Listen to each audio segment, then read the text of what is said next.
to increase your bankroll by decreasing your daily fantasy sports learning curve. The Curve with Benny Ricciardi and Josh Kalashi starts now.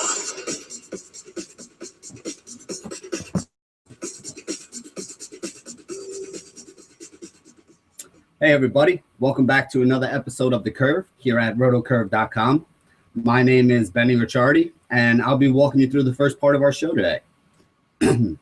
We're going to start with a recap of yesterday's action. We're going to go into, we have a pretty live show today. We got a couple teaching points that we want to get through, so we're going to be moving pretty fast through some of the initial stuff at the beginning.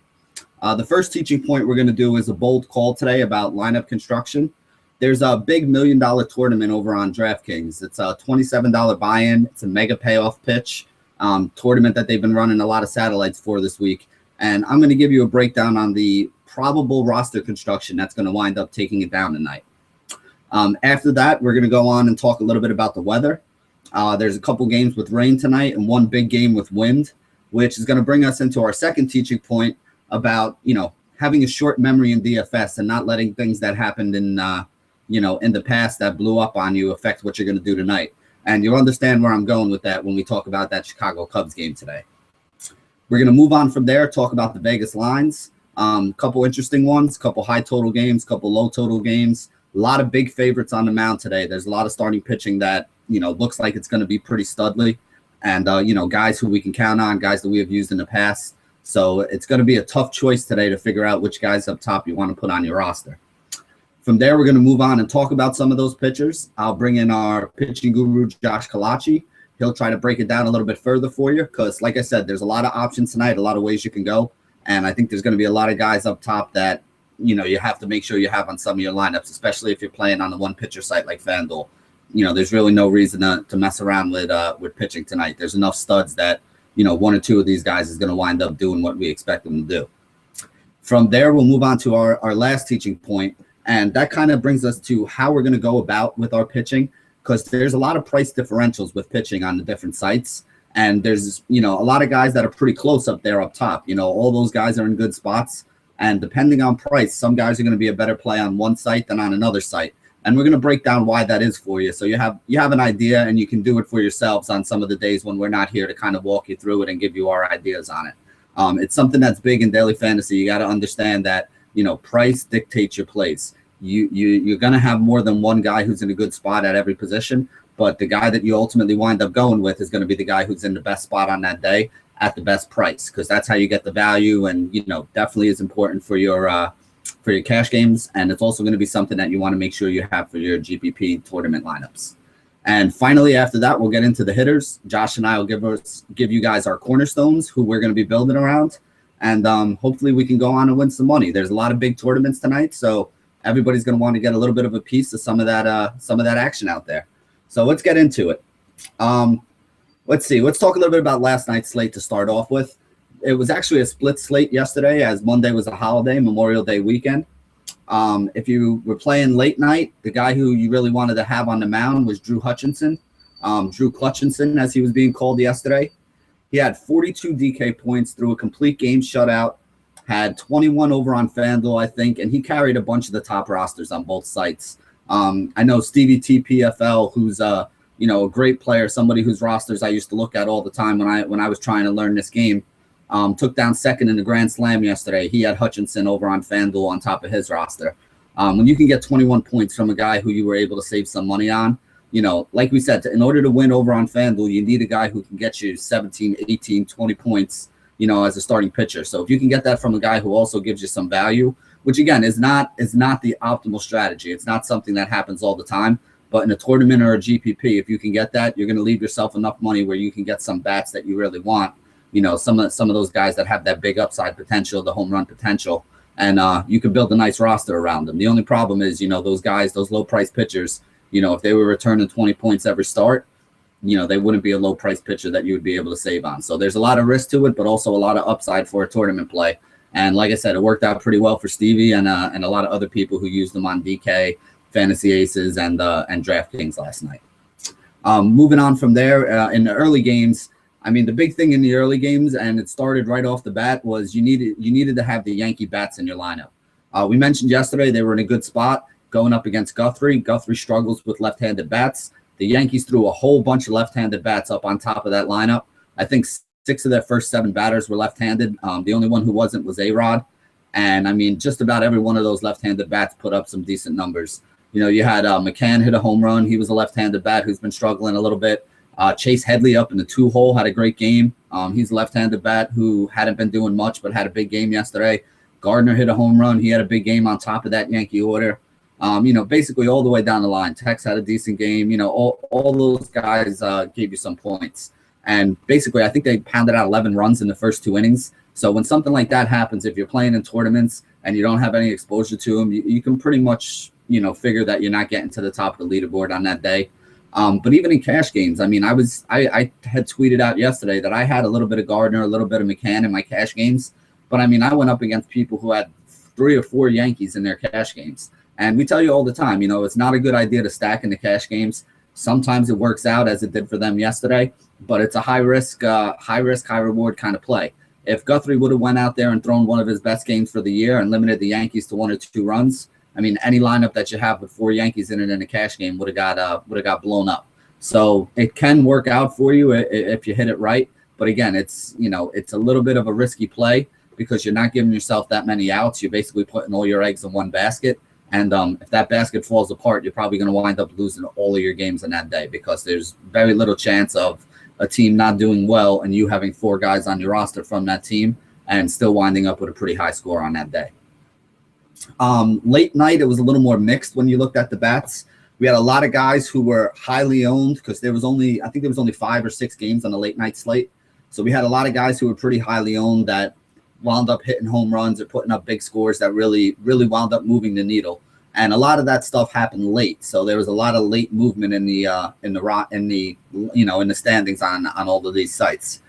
Francisco Cervelli was one of those guys, had 23 points yesterday on DraftKings, hit a 3-run home run. He was pretty cheap and he was pretty highly owned. He's a sneaky play that you guys should keep an eye on. He's getting better lineup placement. He's up to about 5th or 6th in that lineup right now. He hits behind a couple big bats in front of him, you know, guys like McCutcheon, guys like Walker, guys like Starling Marte, you know, people who we have mentioned and used in the past. And, you know, basically as a low price catching option that's hitting in a decent lineup spot where he has a chance to drive in some runs, you know, he's definitely a guy who you got to have on your radar when he's in a good matchup. And like I said, yesterday was a pretty good matchup for him, finished with 23 DraftKings points, was well used. A lot of people had him, so he was a good start. Josh Donaldson faced a lefty yesterday, hit a home run. Pretty much what he does, left-handed pitching is what he smashes up in the Rogers Center, good home run park, weak left-handed pitcher. You know, this is basically going to be the result you get with Donaldson. And you can take that as foreshadowing because he's in the same spot kind of today. Another one was the Dodgers bats. The Dodgers had a home run explosion late in that game. I think it was the bottom of the 8th inning. It was a tie game, 2-2 or 3-3, something like that, 4-4 maybe. And then all of a sudden they got home runs from Andre Ethier. They got home runs from Alex Guerrero. They got home runs from Jimmy Rollins. And Ethier was a little bit owned. Guerrero, I think, came in as a pitch hitter, so I don't think anybody had him. And Rollins on a day when shortstop was pretty weak, as it, you know, basically has been for most of this season. Rollins' ownership was pretty high, so that home run actually moved a lot of people up in the standings. You know, created a little bit of chaos there. Happened right at the end of the game, bottom of the 8th inning. So that was a big boost to a lot of people that were sitting on him. Logan Forsythe was another one. He hit a late home run in the 7th or 8th inning of that Tampa Bay game yesterday. Helped move up a lot of people in the standings. A lot of people, he's second base and third base eligible on DraftKings. So that's where it really helped because a lot of people used him in that second base spot. You know, you can get some pop out of a guy in that second base spot. That's always a good thing. So basically that's the recap of yesterday.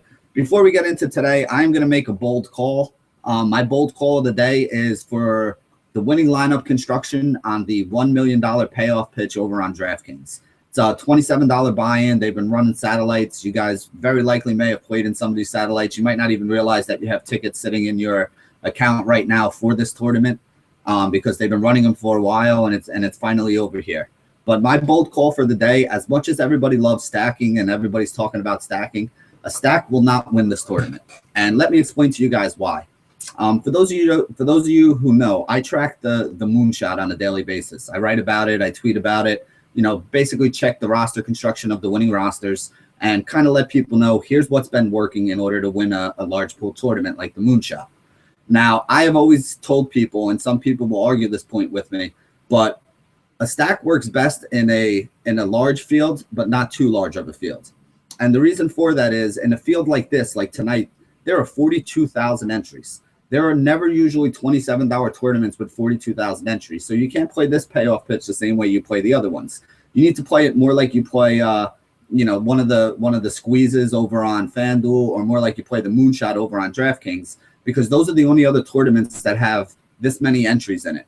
And when you have a tournament with this many entries, if you think you're going to stack a team and be the only person who stacked them, you're going to be sorely mistaken. There's going to be 5,000 to 10,000 stacks on, some of the top teams tonight. Some of these teams that are 25% owned, 20% owned, that means that there's 6,000 to 8,000 people that are stacking these teams. So if you think you're going to create a unique lineup when 6,000 or 8,000 other people are on the same stack as you, it's probably not going to happen. Even some of the lesser stacks that you think are a little bit under the radar will still probably have anywhere between 500 and 750 people that are stacking them as well. So what I think the way to try to win this tonight is, if you look at the Moonshot winning rosters, it hasn't been pure 6-man stacks that have been taking it down most of the time.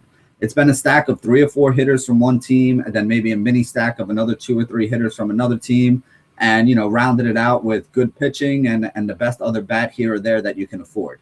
And I think that's going to be the way to win it tonight, with everybody going with these 6-man stacks and not really trying to put too much effort into it. If you can think about which 1 or 2 guys in that 6-man stack you want to take out, who you think will underperform, and put in 2 or 3 better bats in those spots, you're going to have a leg up on everybody else who just went straight stacking 1 through 6 all the way down. Now remember, stacking 1 through 6, it works well when teams score a lot of runs, but in order for a game to end, they still need to make 24, 27 outs. So if a team needs to make that many outs, somebody's got to make them in that lineup. If you're stacking 1 through 6, yes, some of those guys are going to go off and have big games, but there's also going to be some of those guys who are making a couple outs. If you can take out the guys who you think are going to be the ones that make the outs and put guys from other games in there who might go 2 for 3 with a home run, or have a 3 for 3 day at the plate with a couple singles and a couple runs scored, you're going to have a leg up on everybody who just went with that straight 6-man stack. So it's something to think about. It's the way I see everything coming out tonight. I'm going to give you a couple quick pointers on roster construction that we've seen in the Moonshot that can help you take down this payoff pitch tonight. The first thing is starting pitcher combos. If you're playing on DraftKings, at least one of the guys in the starting pitcher combo is usually one of the top 5 price guys on the board. So you got guys tonight like Kershaw, like Price, like DeGrom, Madison Bumgarner, Salazar. One of those 5 guys will likely be on the winning roster. It'll likely be the one who has the best game tonight as well. Now, when it comes to SP2, sometimes you'll see a second guy in that top tier, and sometimes you'll see a top value play. So if you're thinking about, yesterday's games, a guy like a Jesse Hahn who went complete game shutout, had 5 or 6 strikeouts. A guy like Drew Hutchinson late night who went complete game shutout, had 5 or 6 strikeouts. If you compare the stud that gets you 30, 35 points with the value guy that gets you 35 to 40 points, you're going to have the top scoring combo on the day, which is the most likely roster construction to win tonight. And you're also going to give yourself enough money to spend up on some bigger bats that other people won't be able to afford. If they're taking a Kershaw and a Price and putting them together, or a Kershaw and a Bumgarner or something along those lines. As we said, the 6-man stacks, they work better in some of the smaller pools. When you get into a larger pool like this, where there's probably a ton of other people who have the same stack, it's not a great way to differentiate yourself. The way you want to try to do it is by having the meat of that stack, the 3 or 4 guys that you think are really going to go off, and then taking the 2 or 3 guys that you think are going to underperform and putting other guys in those same spots. So the roster construction would probably look something like 3 or 4 guys from one team, 2 or 3 guys from another team, and then 1 or 2 guys from a third team, so that you satisfy all the rules that you need to create a lineup over on DraftKings. My guess is that's going to be the way the winning roster looks tonight. On top of that, you also need a mix of value players and expensive players. You can't just go on and say, I'm not going to play any of the chalk guys, because some of the chalk guys are in such good spots. That's the reason why they're the chalk guys. And they're going to wind up having a good performance tonight. So you can't just fade those guys altogether. You're going to need to include a couple of them in your lineup.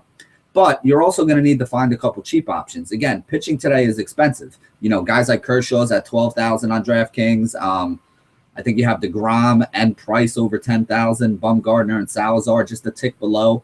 If you're going to try to put pitching like that in your lineup, you're not going to be able to fit $4,500 to $5,000 bats at every position.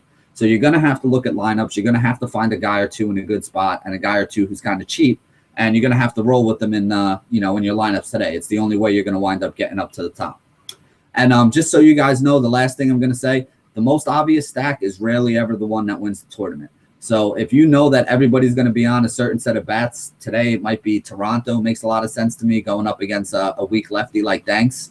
You want to include a couple of those guys in your roster. But if you're going to stack Toronto, I'm telling you, you're going to have, in a tournament with 40,000 entries, you're going to have 4,000 to 8,000 other people who had the same idea as you did of stacking Toronto. And it's very, very tough to win a tournament that way, because it means you're basically going to have to be absolutely right on the other four guys you have. You're going to have the top scorer at all four of those other positions to go with the stack. Otherwise, you're not going to get anywhere near the top in the big money. So those are just some ideas for today. Today's a big tournament, $1 million. I definitely think it's something that if your bankroll allows you to, it's something that you might want to take a shot in. If you're somebody who usually plays one $5 or $10 GPP every day, today might be the day where you take that shot and play in a $27 one and, see if you can turn it into $100,000. So moving on tonight, I did mention there's a couple weather concerns. There's 2 games with a chance of rain you got to keep an eye on. One of them is Miami at Pittsburgh. It's a 64% chance of rain. It does look like there's a window. It does look like they will get that game in.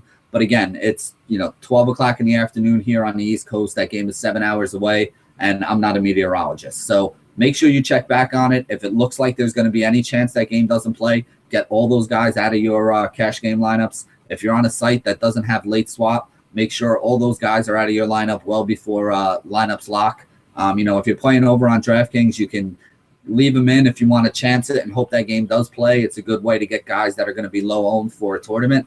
But again, for your cash games, you don't want to take any risks. You don't want to take that chance. Just go ahead and get those guys out of your lineup if it looks like the game's not going to play. The other game that could be a little bit in question is the Boston Red Sox and Minnesota Twins game. There's a 70% chance of rain over in Minnesota today. So that could be another one that we got to keep an eye on.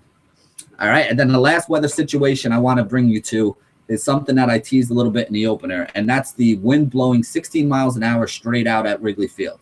Now, anybody who fell for it on this weekend is not going to play it. There are people who are cursing it. There are people who are saying, oh, the wind doesn't mean anything in Wrigley.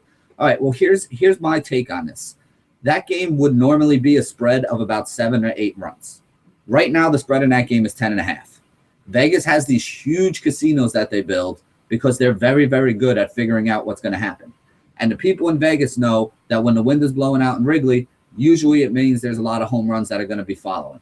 So, yes, it didn't work the other day. Yes, everybody is saying that it's not a thing, the wind in Wrigley. And, yes, a lot of people are going to blow it off, which is exactly why you should be on it today. You should be back on it. It didn't pay off for you the other day, but now you're going to get a lot of those guys lower owned because you're going to have the whole I'll never do that again or I'll never make that mistake again crowd. But, again, if this wasn't a real thing, the wind in Wrigley Field, then they wouldn't have jumped the line on this game up to 10.5 already.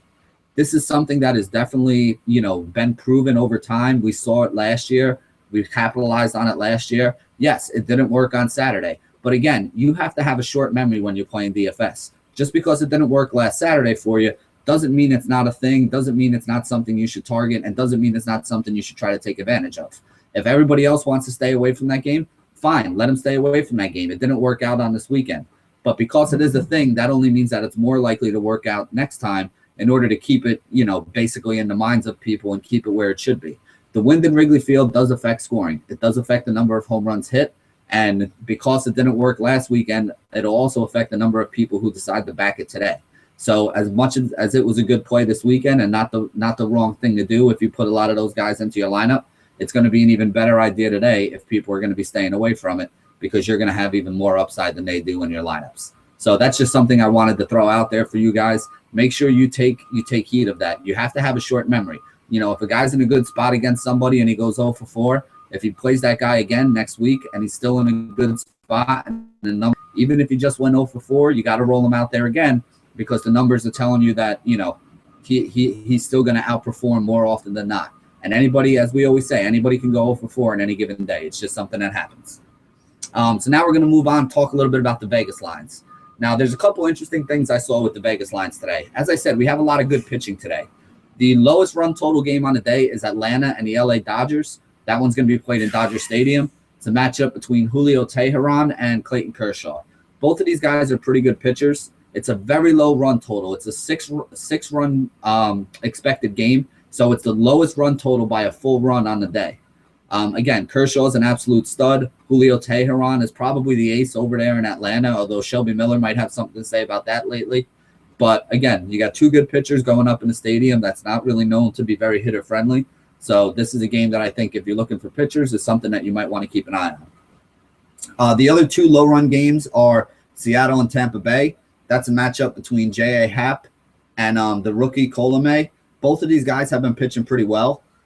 So it's definitely something that I could see happening. Tampa Bay, again, not a stadium that's known as a big hitter's park or a place that we see a lot of runs. Only 7 runs expected in that game. Happ's a small favorite. So I definitely think that those guys could be some sneaky options to take a look at. I know Rath was on Colomé this morning. I'm actually going to talk about Happ a little bit later, but those are two guys who I think could be sneaky low price plays for you in a tournament today. The last game with the 7-run total is Detroit and Oakland. That's a matchup between David Price and Jesse Chavez. Both of these guys have been pitching very well this year, so I can see it. Oakland really struggles against left-handed bats. Detroit has a couple guys missing out of that lineup, but they're still one of the best hitting teams in the league. So I can see why the run total is low on that one as well. Moving on to the other side, as I said, the game with the most runs expected today, that Washington-Chicago Cubs game is being played in Wrigley, and the line on this game is up to 10.5 runs. There's a 16-mile-per-hour wind blowing straight out to center field, and it's definitely a real thing in Wrigley Field to concentrate on the wind. So just because it didn't work last weekend doesn't mean it's not going to work here today. Let the other people fade away and shy away from this game. Again, Vegas wouldn't have put the line up to 10.5 if there wasn't something behind the fact that when we see these teams in this kind of weather, it's usually a high upside kind of game. So now we're going to move on to pitching. And basically, I want to give you the favorites, and I want to give you a little bit of a teaching point on pitching before I kick it over to Josh to give you some of the guys that he likes. Kershaw's the biggest favorite at -250 against Atlanta. DeGrom is second, -200 against Philly. Shoemaker's -170 against San Diego. Dickey's -160 against the Chicago White Sox, which mostly has to do with the fact that they think Banks is going to get lit up. And Salazar is -160 versus Wandy Rodriguez in Texas. Now, today, with so much good pitching up top and so many of these guys that are big favorites that we said, you really got to be mindful on the sites of the price of these pitchers.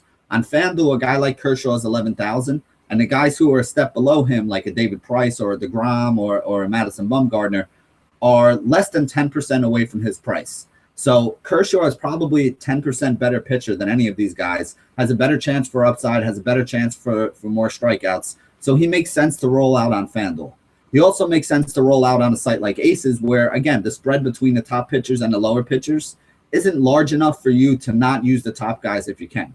You can still pay up for Kershaw and fit good guys into your lineup, fit great bats into your lineup, to round it out and have a solid team. Over on DraftKings, though, he's almost 20% more expensive than some of the other guys that we mentioned here. And over there, it's tough to think that his Final Fantasy score is going to be 20% higher than the score that some of these other guys can put up. Could he go out and throw 42, 44 DraftKings points up there? Of course he can. I mean, he's probably the best pitcher in the league, one of the best left-handed pitchers without a doubt, and probably one of the best pitchers in the National League. So he's definitely capable of doing that. But is it just as likely that he's going to do that and that none of these other guys are going to get over 30? Because, basically if he gets 36 and one of these other guys gets 30, well, they're actually a little bit of a better value than he is based on their price.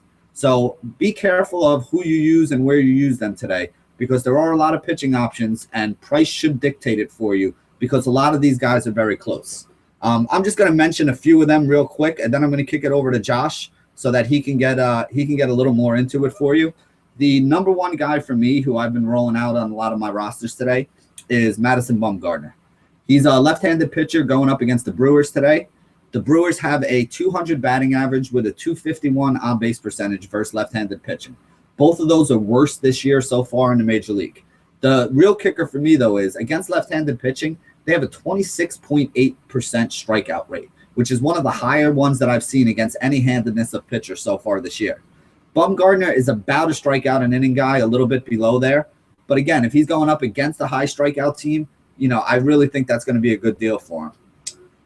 Let's see, what else do we got here with him? He has 52 strikeouts in 57 innings. ERA is 2.84, and his WHIP is 1.14. He's a big favorite at minus 140.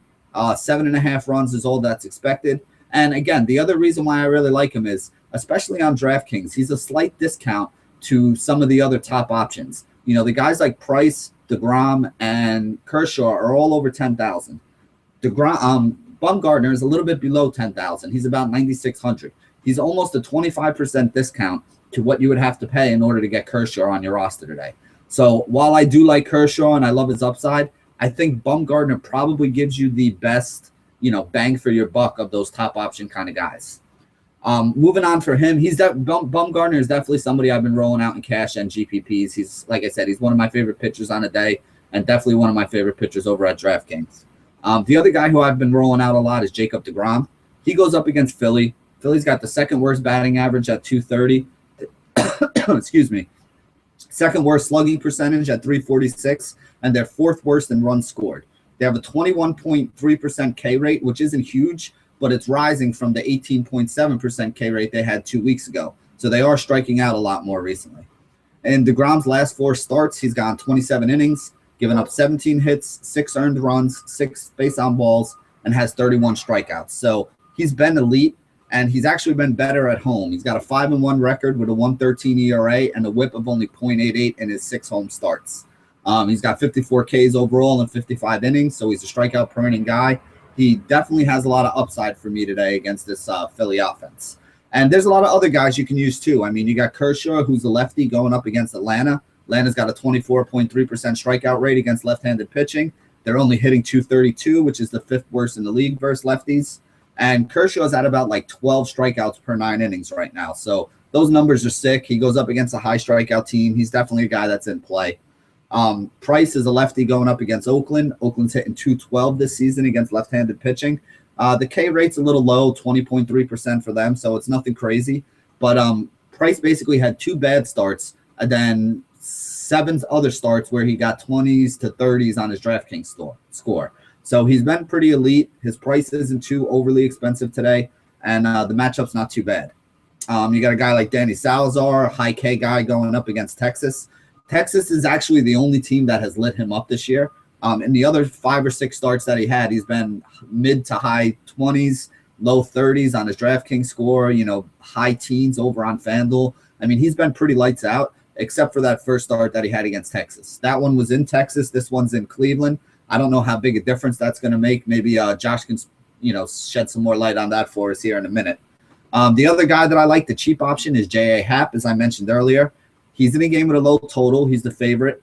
If you erase his last game where he went 2 innings in a rain-shortened game where he gave up 4 runs and they had a couple rain delays in it and then he got yanked early, he's basically averaged 21 DraftKings points over his last 5 games. And at his price today of around 7,000, that would be a really good return on his money. So there's a lot of guys that you can use, a lot of ways you can go. I'm going to bring in Josh Kalachi, our pitching guru over here. Josh, any chance you can help me make sense of some of this today? Yeah, there was a ton of pitching today. That's the first thing we saw when we logged in to look at today's slate. Looking last night, you saw guys like, first guy that pops off is Clayton Kershaw, and then you see guys like Bumgarner, Jacob deGrom. It's just, there's only 1 pitcher you can pick on FanDuel and only 2 you can pick on DraftKings and Fantasy Aces. So there was a lot to sort through. I do like 6 pitchers today, so let's get into it without wasting any more time. I like Kershaw against the Braves. Obviously, it sounds like a broken record, but he's the best starter today on a day with a lot of good pitching, and that's really saying something. He's the most expensive pitcher today on pretty much all sites, but he does have a dream matchup against the Braves. You mentioned that strikeout rate, and the Braves are hitting just 230 against left-handed pitching. But the one number that sticks out to me is they're slugging just 320, which is a very, very low rate. That just means that they're getting 1 base at just 32% of it at bats, and that's not very good at all. Because that means if they are hitting singles or they are getting hits, it's just singles. They're not hitting doubles, triples, or home runs, which has really been Kershaw's issue this year. The only big hitters in the Braves lineup pretty much are Freddie Freeman, guys like Nick Markakis, and AJ Przinsky when he's in the lineup, but they're all left-handed. And as you guys know, Kershaw has just been lights out against lefties and righties for his whole career, but especially left-handed hitters. Now, Clayton Kershaw has struggled this year for relatively to his standards, rather, and he has an ERA just above 4. And the reason why is because he's given up a ton of home runs. He's given up a 20% home run to fly ball ratio, which, if you think about that, that means every 5 fly balls he gives up, 1 of those goes out. And that's incredibly unsustainable, especially given the fact that only 7% of his fly balls have ended up in home runs in his career. So expect that number to come down a lot, and that's the reason why his ERA has been blown up so much. Against the Braves today, he should be able to go probably 7 or 8 innings, because although, like Benny said, the Braves do strike out a lot, they have a lot of aggressive hitters, and Kershaw has a very low walk rate, which means he's going to get a lot of strikes and a lot of strikes early. That's one reason why we like to target him, even though he is very high priced, because he goes deep into games, and he has a strikeout rate of over 30%. He's backing up fantasy points all day long. If you can't necessarily afford him, I know a lot of guys want to pay up for bats, with a lot of pitching all day, you can move down to a guy like my second pitcher in Madison Bumgarner against the Brewers. Benny mentioned him earlier against the Brewers, or against the Giants and the Brewers. The Brewers strike out a ton against left-handed hitters, your pitchers. You've heard Benny say that before. But one of the reasons why I like Bumgarner today, as Benny mentioned earlier, he won't be as highly owned as he normally would be on other starts, because everybody's going to be after Jacob deGrom. People are going to be going after Clayton Kershaw, and even other guys like Danny Salazar, who I'll be mentioning in a little bit. Now, Bumgarner has given up a lot fewer ground balls so far this year, which is something that I tend to stay away from. But if you look at the way he's been pitching, he's still getting a lot of outs. He's getting some strikeouts, and he's facing a team that strikes out a lot. And I still am very confident in his ability to pitch well against the Brewers today, and he's probably my second starting pitcher in cash. That being said, considering you have him and Kershaw in your lineups, if you're getting both of them, that's a lot of money. And then that might be you want to stay off one of them to go a little bit further down, because my third pitcher is not too far off from Bumgarner and Kershaw, and that's Jacob deGrom against the Phillies.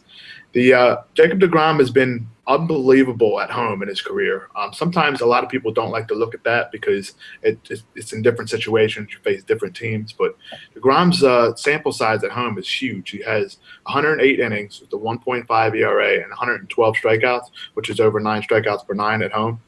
Now, rather than saying that's because he's pitching at home, to me that just means that the benefit of Citi Field is really giving deGrom a big boost, and that's something we talk about a lot because Citi Field yields a low amount of runs, and they've been one of the better parks for pitchers to pitch in baseball. The other benefit that he has is he faces the Phillies, who are hitting just 230 against right-handed pitcher. And one of the things that deGrom's able to do is strike out a lot of hitters. You saw that in his last start. But one of the main things with him, or with the Phillies, is the fact that they haven't struck out a lot. We've talked about that before on the show. But remember, that strikeout rate was at 16% earlier this year. It was at 17% and 18%. Now it's at 19. It's almost at 20. So that means it's rising. Be sure to keep that in mind when you're looking at pitchers, because although the big number says the Phillies aren't striking out too much, it's come up a lot lately, and that's because guys like Ryan Howard, Chase Utley have been in the lineup a lot more often. And as you guys know, they strike out a lot more than some of those other hitters that just get the ball on the bat, or the bat on the ball. So be sure to get deGrom into your lineups if you don't want to pay up for those top 2 pitchers. I know a lot of people that can be very successful with deGrom and a guy like Danny Salazar, who's my next guy, because although there are a lot of pitchers and a lot of good ones, that gives you more flexibility because you're not moving off a very high pedestal if you're going from a guy like Clayton Kershaw to Jacob deGrom. Now, some other days you can find a guy like Kershaw as number 1, and then the 4th or 5th best pitcher is like a Matt Shoemaker, and that's something you want to target with Kershaw, and that gives you the ability to get a guy that's probably going to get 30 or 35 points rather than getting a guy at the bottom of the barrel. But you don't have to do that today. That's one reason why I like to spread the wealth, should you say. And another pitcher I like is Danny Salazar because he has that immensely high strikeout rate. You've seen him strike out just about, I think it's 34% of hitters this year, which is insane. If that's not the best strikeout rate in baseball, it's got to be close to it. And one thing you see with guys that strike out a lot of hitters is their control. Most of them have a lot of control issues because of their stuff and the ability to throw the ball in the high 90s. Salazar doesn't. He's only walking about 6% of hitters, which is incredible for a high strikeout guy. And that means he can work deep into games without having to worry about getting into those 3-ball counts or having 10 strikeouts and 4 walks. His ability to go deep into games is the reason why I would like to use him in 50-50s and head-to-heads. But I can't do that today against the Texas Rangers offense. It's just been incredible. Now, if you look at the big picture, They are one of the worst teams in the major leagues against right-handed pitching. But if you look at lately, Shin-Soo Choo has been hitting, Prince Fielder's hitting over 360. That offense is coming alive. So I'm using Salazar strictly as a tournament option today. A guy that I would pair him with in tournaments is a guy like Jordan Zimmerman against the Cubs. Zimmerman has given up a lot of line drives, has a low ground ball rate, and that's one of the reasons I can't use him in my 50-50s and head-to-heads, because fly balls and hard hit balls turn into a lot of runs, especially against a team like the Cubs who can hit the ball out of the ballpark. But their high strikeout rate is something that I always like to target, especially with a guy like Zimmerman who can strike out a lot of hitters, considering he has used his slider a lot more this year. So every time you see a pitcher against the Cubs, you think about that strikeout rate of 25%. I just mentioned that with Zimmerman's ability to strike out hitters, but that's the reason why I'm targeting him in just tournaments. If the Cubs didn't strike out a lot, I probably wouldn't have him on my radar today, but that strikeout rate is not something to ignore. I have one more pitcher I want to talk about today, and this is a cheap option that a lot of people will probably be off of today with all of the impressive pitchers like Clayton Kershaw, Jacob deGrom, and Madison Bumgarner. But my cheap guy today is Clay Buchholz against the Twins. This guy is due for some serious progression because he's been very unlucky so far this year. If you look at a lot of the advanced metrics, which we won't get into, a lot of people are saying that he's been one of the unluckiest pitchers we've seen in years. And looking at some relatively easy to look at numbers, I would agree with that as well, because he has right now a 340 batting average per balls in play, which is incredibly high considering his career is around 288 or 290. So that's 50 points. That's 5% more hits is really for no reason, because he's given up a lot of ground balls and a few hard hit balls, which makes you think, why is he giving up hits? Now that leads to a guy being unlucky, and that pretty much goes along with the narrative that a lot of people have been talking about. Now today, he could be good for production because he faces the Twins, who strike out a lot, 23% against right-handed pitching, and that's one of the reasons why I'm targeting him in a tournament, because he'll be very cheap. He's due for progression. He's actually pitched relatively well. Just the results haven't been working out in his favor. But against a team that strikes out a lot, I'll be targeting him in some of my tournaments today, and he'll be able to free up a lot of cap space to use on bats that not a lot of other people will do. My pitcher to stay away from today is a little bit of a surprise, because he's one of the better pitchers in baseball, and that's David Price. Now, I don't think he's going to get shelled today. That's not the reason why I'm staying away from him. But at that price, I would rather go with Clayton Kershaw, Madison Bumgarner, or even go a little bit cheaper in Jacob deGrom, because David Price gets a lot of his fantasy points because of strikeouts. And he faces the A's, who do not strike out much. I think their strikeout percentage against left-handed pitchers is only about 17%. So if you're paying up for a guy like Price, you're expecting a lot of strikeouts, 8 to 10. But if the A's aren't striking out a lot, it's not worth paying up for a guy like that. If you could just pay a little bit more for Kershaw or less for a guy like Jacob deGrom, who relatively has the same matchup, but against offense who is a lot worse. That pretty much ends the pitching segment for me today. Do you have any other questions, Benny? No, that pretty much sums it up. I mean, like we both said here, there's a lot of options. There's a lot of ways you can go, and there's a lot of guys that make a lot of sense. Figuring out which guys you want to do, which Josh and I will let you know in our cornerstones at the end, is probably going to be the difference between cashing and not cashing, both in your cash games and in your tournaments tonight. So let's move on. We want to get into hitters here, because today is a big slate. There are a lot of big games, so I want to give you guys as many of my thoughts as I can. I'm going to move right on into catchers. The top guy on the list for me today is going to be Russell Martin. Russell Martin has been batting cleanup for the Blue Jays. He's pretty high priced. He's either the highest or one of the top 3 highest catchers on just about every site I looked at today. I know on DraftKings, where I started my research, he's 4,300. But again, he's batting cleanup. He gets a matchup with John Danks. Let me read off Danks' numbers for you against right-handed batters over the last 3 years. Let's see. In 2015 so far, he's allowed them to hit 300 batting average with 7 home runs in 30 innings. In 2014, he let them hit 275 with 22 home runs in 140 innings.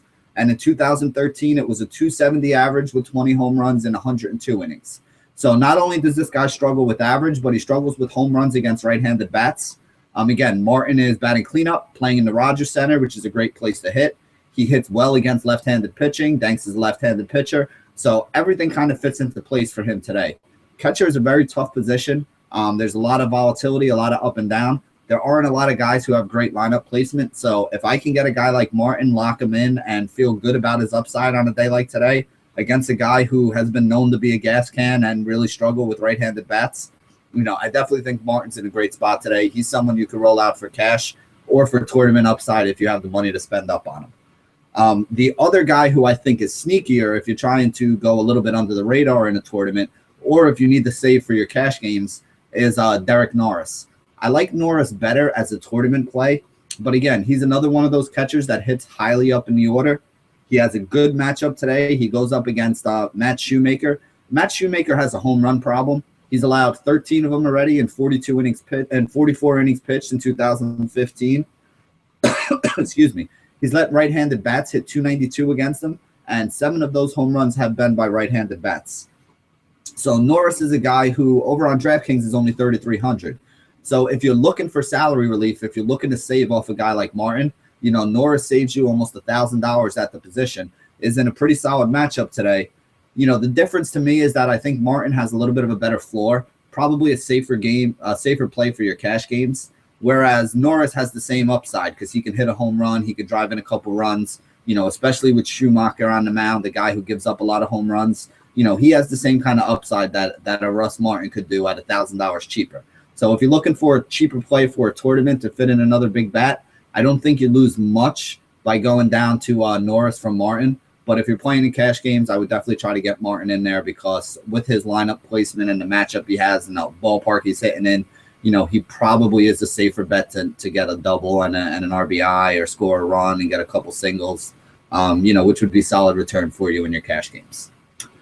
Moving on to first base. Now, I know Josh and I actually said last week we were going to get into a BVP discussion, but we really didn't have the time to, and we probably won't have the time to today. But there is a BVP situation that I want to mention to you guys today, and it goes hand in hand with the guy who I think is my top first baseman. My top first baseman on the day, the guy I've been paying up for, is Jose Abreu. And let me explain why. He's playing up in the Rogers Center, which is a great home run hitter's park, especially for right-handed batters like him. And the reason why I mentioned BVP is he's going up against R.A. Dickey today.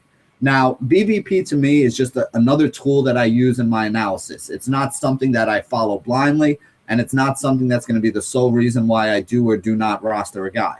But in this case, it all kind of fits together, which is why I think it's important, and I think it is pretty valid, in this situation. So you take a guy like R.A. Dickey right now. He throws a knuckleball. There's not a lot of knuckleballers in the league. So looking at Abreu's stats for the year or his stats, lifetime, isn't really going to help you decide whether or not he's a good play against R.A. Dickey. What you really got to look at is his BVP numbers against R.A. Dickey, because Dickey is one of the few knuckleballers that are left in the league. Now, while I do this, it's not the sole thing I'm going to do, but I go and I look back. Abreu has faced Dickey one time last year. He had 3 at-bats. He went 2 for 3, and both of those hits were for home runs. So that tells you right there that there's something there that you might want to look deeper into. Now, if you stop your research there, you have no idea whether he just got lucky and got into those 2 home runs, or if this is something that is repeatable and solid that you can, make actionable and make some money off of. So when you start looking at R.A. Dickey's stats, you notice that R.A. Dickey has been getting hit harder by right-handed bats. He's also given up more home runs to right-handed bats. So it stands to reason that you have a home run hitter from the right side in Abreu, who was 2 for 3 against Dickey last year with a couple home runs, and Dickey has been struggling with right-handed power bats. So now I'm taking that BVP information that I had, and I'm putting it together with what I know about R.A. Dickey, and the guys who profile to do well against him.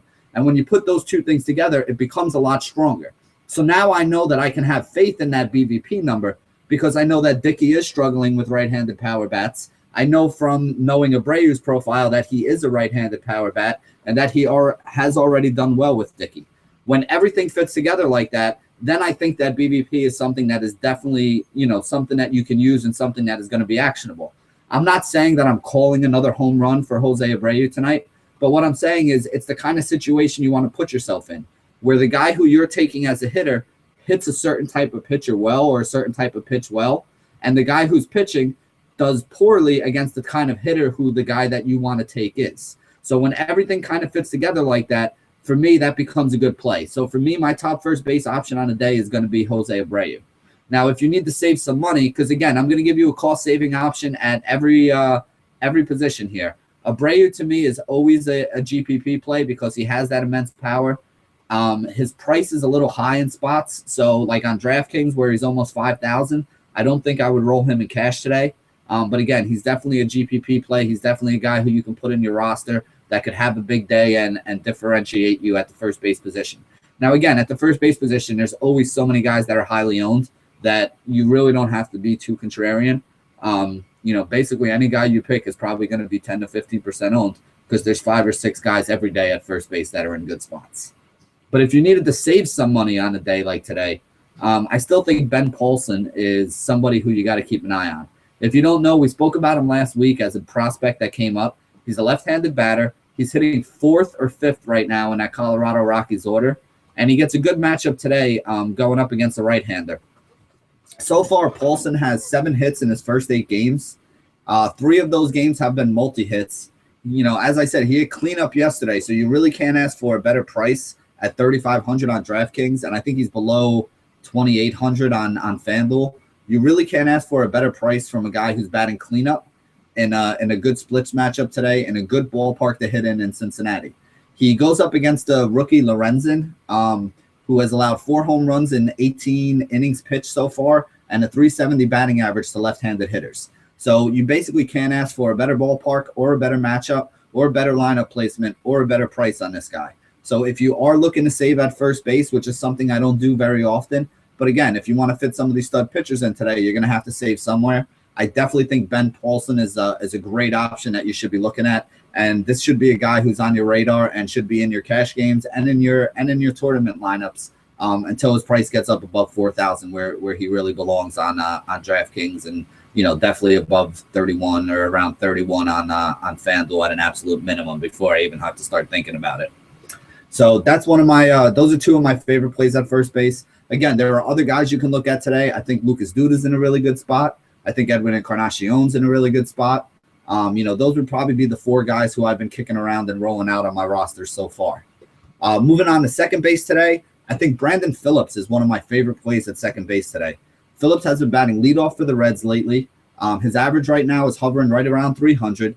So far in 2015, he's hitting 343 against left-handed pitching, and it's definitely his preferred split over his career. De La Rosa, who is going for Colorado opposite him, is a guy who has let right-handed hitters – he's given up a whip to right-handed hitters of 146, 130, and 164 in the last 3 seasons. So right-handers have been getting on base against them. As we said, Phillips is going to be on top of that lineup. He's been batting leadoff. Should probably see 4, maybe even 5 at-bats today. And, with the whip that high, you got to figure he's going to get on base at least once or twice. He's still pretty cheap. I think he's below 4,000 still on DraftKings. Might even be below 3,000 on FanDuel. So for a guy who's going to be hitting on top of the order in a pretty good matchup in a good hitter's park, I definitely think he's somebody that you want to consider today. He's a great cash game play for me. He hasn't been hitting home runs. They're really going crazy. And up on the top of that order, his RBIs are going to be down. So I don't know if I love him as much in tournaments, but for cash games, I definitely think he's a solid guy you want in your lineups. The guy who I had been rolling in tournaments so far is Danny Valencia. If you're playing on DraftKings, Valencia is second and third base eligible. Second base is a real good spot to roll him out there. He's only 3,100 at second base, which is a little bit of a weak position for me today. And again, the thing that we love about Valencia is whenever he goes up against left-handed pitching, he smashes left-handed pitching. He's one of the best right-handed bats. Danks is horrible against right-handed bats. So far this year, Valencia is hitting 455 in 33 plate appearances against left-handed pitching. So he should be around. Basically the lineup without Joey Bautista is getting shuffled around a little bit now. Reyes is back, so he should be leading off. You'll probably see Donaldson in the 2-hole, maybe Encarnacion in the 3-hole, Martin in the 4-hole, which would put Valencia hitting either 5th or 6th, depending on how they line up. Most likely him and Chris Colabello. But again, they're going to be right in the middle of that order, chance to drive in some runs. The price on both of those guys is really cheap, and I definitely think Valencia is a guy you want to look at second base to save some money and fit in some of those stud pitchers today, especially if you're playing over on DraftKings. He will likely be somewhat highly owned, but basically the only people who are going to be using him are the sharp people who know what they're doing. So he's definitely somebody you want to keep an eye on. The only other second baseman who I would consider today is Pedroia. He's got a decent matchup. He's been hitting on top of the order. So he would be the third guy that I might look at. But I definitely like Phillips. and Valencia more than I like Pedroia today. I think Pedroia is a little too expensive. Moving on to third base, anytime I get a left-handed pitcher going up against Josh Donaldson in the Rogers Center, Josh Donaldson is a play for me. I called it the other day. He hit a home run, made me look good.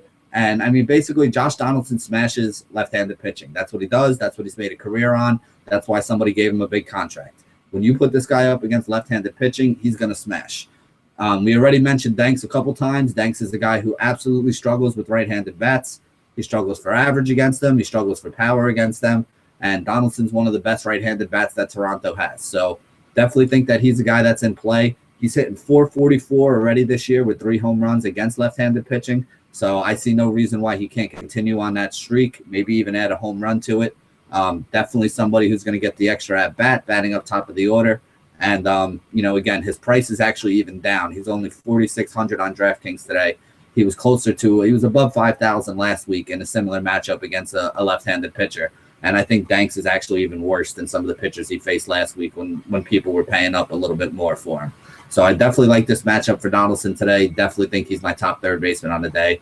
I think he's cash game play. I think he's a tournament play. I'm going to be rolling him out there in a lot of different formats.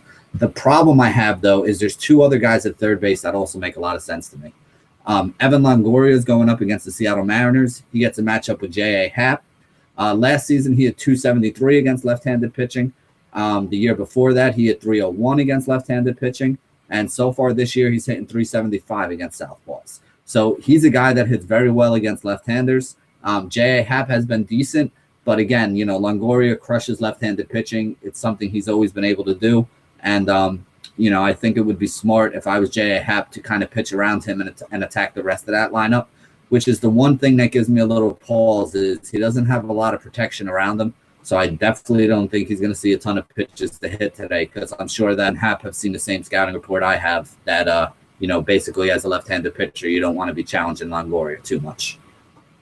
The third guy that I really like is Manny Machado. Machado gets Scott Feldman today. He's got better power numbers. Feldman has allowed better average and better power numbers to right-handed pitching. So he has a little bit of a reverse splits going on. Right-handers are batting .321 with 5 home runs against him. Machado has been leading off lately for the Orioles, and he's been hot. He's been producing. He's stealing bases. He's picking up hits. He's scoring runs. He's even knocking in some runs. This guy still has home run pop as well on top of it. So there's a lot of upside to using him today. His price has come up a little. I think he's about $4,400 today on DraftKings. He was a lot better of a play for me last week when I was using him when he was below 4K. But again, I mean, he's got a good matchup. He's on top of that order. He's been playing well. So I definitely think Machado is one of those guys who you might want to keep in your lineup as well today. Moving on to shortstop. Shortstop is really tough today.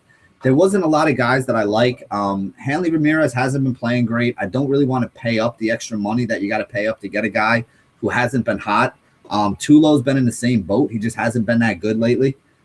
So the guy who I've been using, and again, this is a position, as I've said to you guys before, if some value opens up later on in the day, if Zach Cozart's leading off, in a good matchup, or, if you get like a Marvin Gonzalez at shortstop up top, or, something along those lines, if you can find one of those good, cheap shortstops who's getting better lineup placement, like maybe a Jose Ramirez being in there today or something along those lines, I could easily be persuaded off of this guy.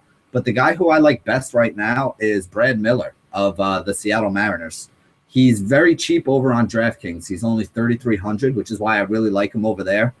I didn't really list the stud today because I don't think anybody up top is really worth paying up for. Sure, 1 or 2 of those guys might have a good game, but I don't see a clear path for him. Miller has basically been moved up in the order. He's priced like a guy who hits 7 or 8, but he's been hitting leadoff or in the 2 hole so far.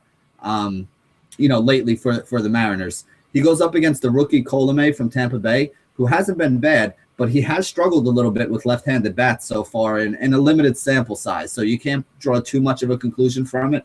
But, it is something that you got to keep an eye on because that is, basically the guys who have been getting on base against them. There are, very few guys that you're going to find in the lineups today that are going to be as high up in the lineup and also as cheap as Miller is. Again, at $3,300, he's basically dirt cheap. He's been averaging about 8 or 9 DraftKings points a game, been getting on base. He's been scoring some runs. He's hitting in front of the guys like Cano and Cruz and Seager, who are the guys that are being paid to drive in runs up there in Seattle. You know, Cruz kind of broke out. I mean, Cano kind of broke out of his funk the other day. He had an RBI.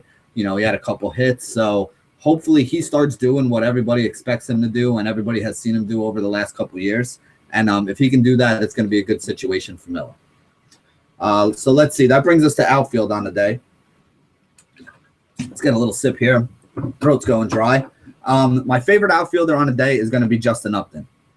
Now, most of you are probably going to say, but Upton's facing Schumacher, who hasn't been horrible. It's a righty-righty matchup. And you're absolutely right on everything that you're saying there.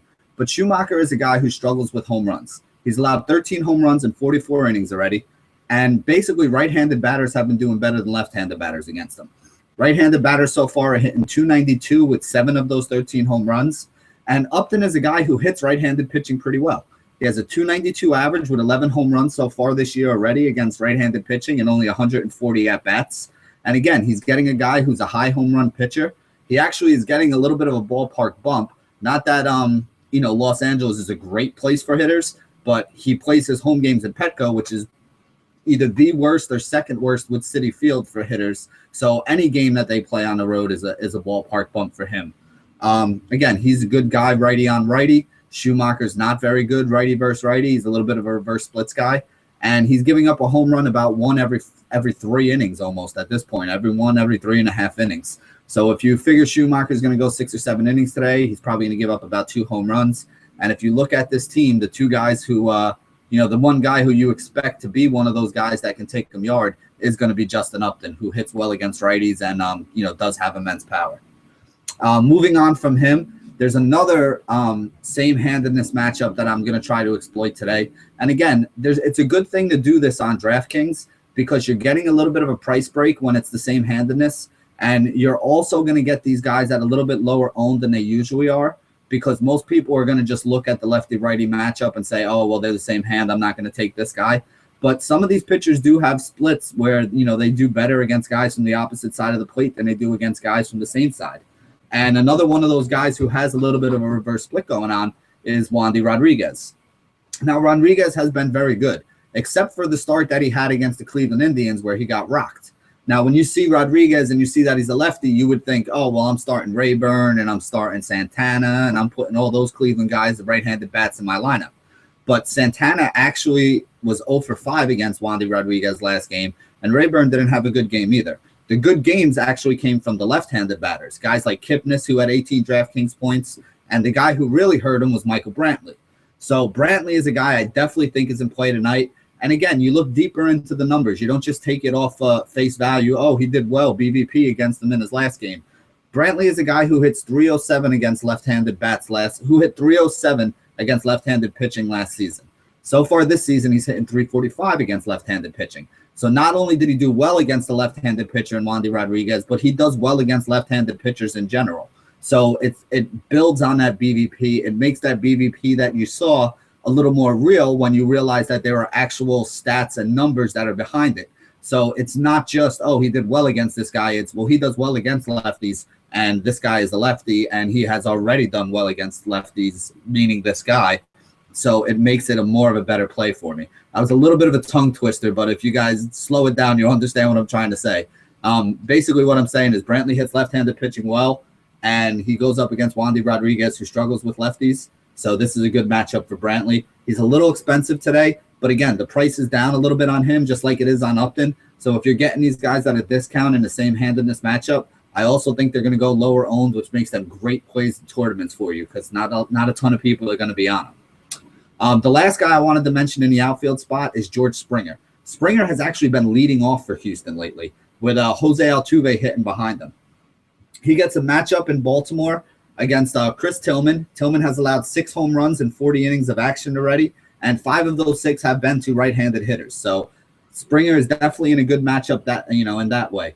They're playing that game in Baltimore. Baltimore's a good home run hitter's park, so that's another plus for him. And again, as the road team with him leading off, he's all but guaranteed an extra at-bat in this game. That's something that I don't think enough people keep an eye on. When you're the road team, you're going to get your 9 at-bats one way or another. So if you have a guy who's batting first, second, or third on a team that's on the road, you're going to get that extra at-bat out of him. It doesn't always work out sometimes with the home team, because if the home team's winning, they don't get the bat in the bottom of the ninth. But if you take guys on the road team that are up in the top part of the order, they're going to be the guys who get that, 4 at-bats almost guaranteed, and probably a 5th at-bat if, there's a couple runs or a couple hits that we do see in a lot of these games. So again, Springer is one of those guys. He's been averaging almost 12 points. He's had at least 10 fantasy points in 5 of his last 6 contests. Hit a home run yesterday. He's been getting a couple singles. He's even been stealing some bases, scoring some runs. So I definitely think Springer's another guy that you want to include and look at on the day. If you're looking for a cheap option, as I mentioned before, I'm not going to get into the whole Danks thing again, but Chris Colabello should be hitting 5th or 6th in that order. He's been hitting pretty well so far this year against left-handed pitching. Hasn't been a huge sample size, but again, he's a guy who's been getting time, hitting in the middle of that order, gets a hit in the Rogers Center. It's a great place for him to be. There are a lot of other outfielders you can look at today. Stanton's in a good spot. I don't hate the spot that Harper's in. I don't hate the spot that Denard Span's in. I think a guy like Chris Young from the Yankees could be interesting. So there's a lot of ways you can go with so many games going on tonight. But, those are some of the guys that I've been targeting, and I just kind of wanted to lay them out there for you. So basically, with that being said, we're going to get into and start talking about our cornerstones for tonight. I'm going to kick it over to Josh and let Josh kind of give you guys a rundown on how he's going to be building his lineups before I kind of give you an idea of how I'm going to be going about it. So, Josh, who do you think you have to have today? I think it all starts with pitching today. Normally, that's one of the how I build my lineups most days, but especially in the 50-50s and head-to-heads, you pick 2 of 3 and they're 2 slate pitchers, and I probably would just go with Kershaw on FanDuel on the one pitcher sites. But on DraftKings and Fantasy Aces, I'm going to go with a mix of Clayton Kershaw, Madison Bumgarner, and Jacob deGrom. Now, those guys are very expensive, so you're going to need some value bats. So at first, they're looking at guys like Ryan Rayburn, but like you mentioned, Wandy Rodriguez has actually been good against right-handed hitters so far this year. But in his career, he's still allowing a high batting average to righties. So I'll probably have Rayburn for some cap relief, and I'm hoping to find some other cheap guys when those lineups come out later. What are you doing for your lineup today? Well, basically, I'm going to break it down for you guys because I think there's a couple things that I want you to think about. I agree with what Josh said with Kershaw being in play on FanDuel. Probably the best place to use Kershaw is on FanDuel. So if you're playing cash games on FanDuel, I think Kershaw is a great option up top because there's not much of a differential in price, and I think that he is easily the best pitcher by at least that 10% differential in price. So if you're playing cash on FanDuel, Kershaw's the guy I like. If you're playing tournaments, though, I think he's going to be higher owned for that reason. So I think you might want to try to go away from him in tournaments. Maybe try some of the other studs up there, like a DeGrom. I really, really like Madison Bumgarner's situation today. I don't hate the spot that Salazar's in. I would probably lean towards DeGrom or Madison Bumgarner for my tournament rosters on FanDuel because I think it gives you differentiation, and it also is going to give you an extra $1,000 where you can upgrade 1 or 2 of those bats that you have, that you wouldn't be able to get into your lineup if you're taking Kershaw. I think Kershaw is going to be the highest owned, so I think that this is a way to kind of swerve off that on FanDuel. On DraftKings, I'm not touching Kershaw. I think he's way too expensive at 12-2. If he goes out and throws a 40-point game, I'll tip my hat to the 30% of you who do use him, but I'm going to try to beat him with some of the guys who are a little bit cheaper. My favorite pairing for cash is DeGrom and Madison Bumgarner. That's probably who I'm going to roll in my cash game lineups, or at least most of them. I will definitely have at least one entry in the playoff pitch that has those 2 guys on top and the best bats that I can throw in there with them. And I think that those are the guys who you really want in your roster. Again, I don't hate a guy like a Salazar. If I wanted to go cheap, I don't hate a guy like Happ. I know Rath was on a guy like Colomé today, who's also a cheap option. I think all those guys are in play. Over on Fantasy Aces, I think you pretty much have to use Kershaw. I would also probably wind up with DeGrom over there. I think that his price discount versus Madison Bumgarner is significant enough that, to me, it's almost a no-brainer that you roll with DeGrom and Kershaw over there. If you want to be different for a tournament or a qualifier and you want to fade Kershaw, I don't know why you would do it. The price difference over there between the top guy and the other guys is probably the closest that it is on all the sites, and the difference in the amount of points he can score is probably the highest. So to me, Kershaw is almost an automatic for cash or tournament games over on Aces. And then, like I said, DeGrom is my number 2, and probably Bumgarner is my number 3 over there. As for bats, again, I mean, these are a lot of expensive pitchers I'm telling you about. So, you know, as much as I like a guy like Martin, I wouldn't mind if I have to use a guy like Norris for tournaments. Again, as much as I think Abreu's in a good spot, he's very expensive. A guy like Paulson to me makes a lot of sense at first base. I think you're going to get solid production out of him. Let's see, moving on down, you know, I really like Brad Miller at shortstop, but again, I could be persuaded by a very cheap shortstop to give me money to spend up in other places. Josh Donaldson, I really don't think I can come down off of. Again, I like Machado and I like Longoria, but I just think that Donaldson's got the perfect matchup for him again today. In the outfield, that's where I'm going to be spending up. You know, we got guys like Springer, who we just mentioned. We got some of the guys like, you know, Upton, who I think is probably my play of the day in the outfield. And then the other guy is who's the other guy that I mentioned up there? We said Springer. Oh, Michael Brantley. And Brantley's another guy I think's in a good spot. I also think guys like Stanton are in a good spot. Guys like Harper, you know, if you can afford them and you want to roll those guys, I don't mind. But to me, I'm paying up at starting pitching and paying up at outfield, and you know, trying to go cheap in the infield to make that all work. And you know, again, there's a lot of big tournaments tonight. Hopefully, we can turn that into some money. Yeah, for sure. That brings us to the end of the show. Another action-packed show. We gave you guys a lot of hitters and a lot of pitchers for a great slate tonight. And good luck in those big tournaments tonight. I know Benny's going to have a few options. I'll be rooting for that. I'll be on a plane, so hopefully I can get some internet to set my lineups tonight as well. So be sure to get your lineups in and look for those values when they come out with all those cheap pitchers. We will be back tomorrow, Wednesday, May 27th at noon. For Benny Ricciardi, I'm Josh Galacci. This has been The Curve. Benny, you have one more thing left? That's right. Stay classy, DFS. And again, there's a lot of money out there. So good luck tonight, guys. If we don't take something down, I hope one of you guys does. Be good.